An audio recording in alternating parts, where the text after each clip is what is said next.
Okay, I'm going to try and finish uh, the Kant's proof of free will that he continues beyond the first critique. A few minutes here. Uh, okay, quickly. Um,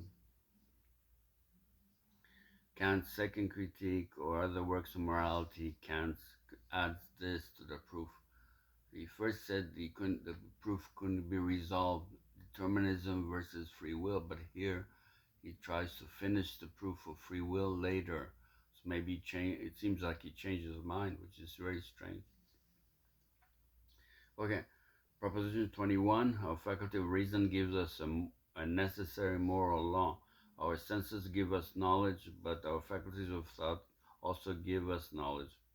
We have duties, self-evident laws, as we should not lie, do not punish innocent people, etc. The intention is important here, unlike utilitarianism, where it's the consequences are what are important. The moral law has imperatives, that is, things that you must do.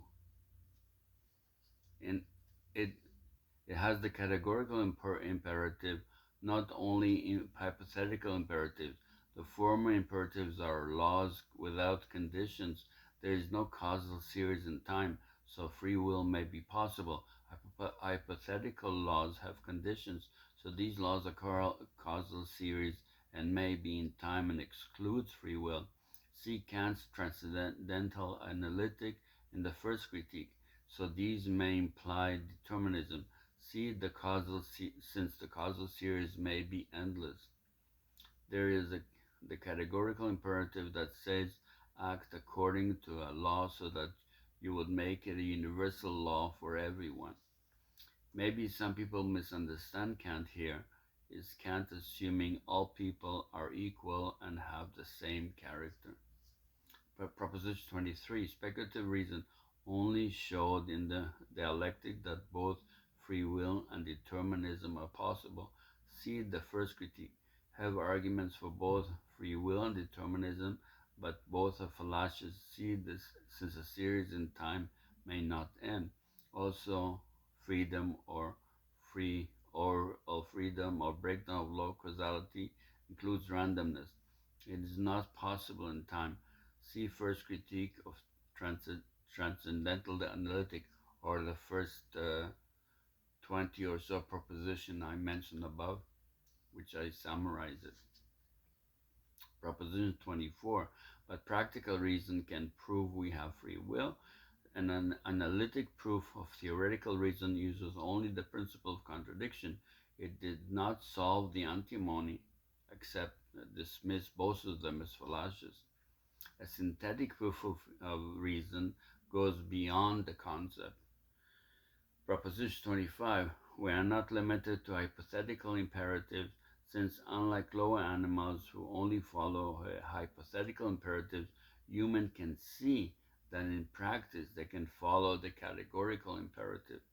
Critique of Nichols, he says one objection to Kant's theory is that considers only our duty or intention, but in some cases it seems natural to consider the consequences instead. So their utilitarianism could be a better theory. My reply, I think that Kant focused on duty in order to prove that we have free will, the categorical imperative. We also have hypothetical imperatives, though these may obey determinism, since the causal series in time may not end. But if we can obey a categorical imperative, then he have no series in time, and it refutes determinism as the only rule of action. Proposition 26, we can obey a categorical imperative instead of a hypothetical one. Specifically, we can obey the general rule, always act in such a way that you see it as a universal law for everyone, unlike obeying a rule that has some series of conditions. Conclusion, Hence, we are truly free, the ability to spontaneously begin a state. Did, did Kant also solve the problem of whether the mind or brain or both can will? Our faculty of reason may act freely, while our faculty of understanding is determined. The former is outside time, while the latter is in time. QED, the prove free will. My note, it seems after millennia of debate, many philosophers think that the problem of free will cannot be solved. This affects law, morality, and religion. Some assume free will and others assume determinism, but also have those who propose compatibilism.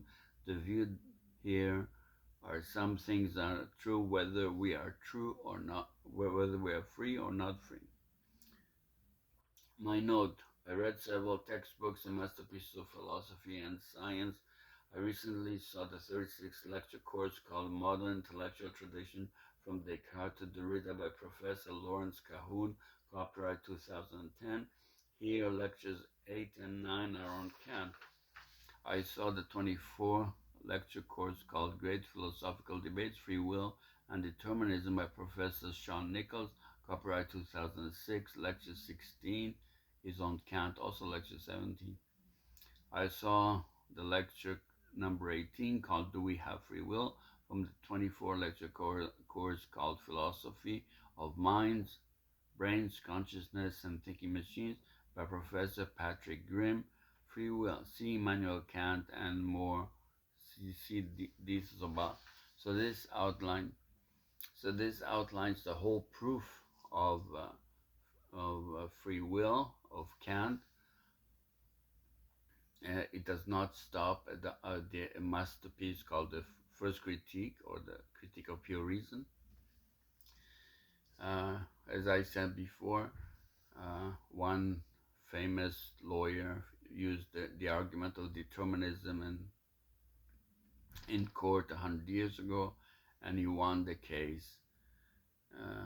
The judge accepted it. The lawyer, I guess, the judge accepted it. So he saved the lives of the two people who murdered someone.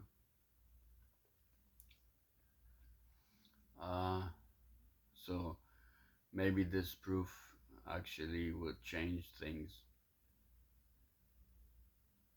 Maybe defeats that judge, or many philosophers defeats many philosophers and scientists who can't make up their mind if there's free will or not. I can stop here.